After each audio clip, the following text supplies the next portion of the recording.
हेर्न सक्नुहुन्छ 21औं शताब्दी आइसकेको छ हाम्रो गाउँमा। तर 21औं शताब्दी आउँदाखेरि पनि हाम्रो गाउँमा हेर्ने के विधि परम्परा यस्तो बनाएर तपाईँलाई गुडिया बनाएर सुई घोचेर कागती फाल्ने कतिखेर हो थाहा छैन। अनि यहाँ हाम्रो साथीको बुढीको पनि साडी पहिलो साडी काटेर लगेको छ अरे हैन। उहाँले भन्दै हुन्थ्यो के बोल त सन्थी तिमी पनि हैन। अब यो गर्नु मतलब त्यही हो। अब बक्सी जसले गरिरहेछ सिकिरहेछ तिनीहरूले नै गर्ने हो। तपाईहरु त त्यही छ।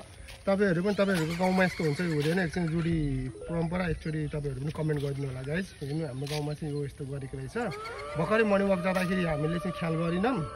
अनि अहिले आएपछि एउटा दाइले भन्दै हुन्थ्यो र यस्तो बनाएर फेलेछ गुडिया र कागती सुई घोचेको छ अरे। तलपट्टि सुई पनि फेलेछ कतिखेर के गर्यो होला।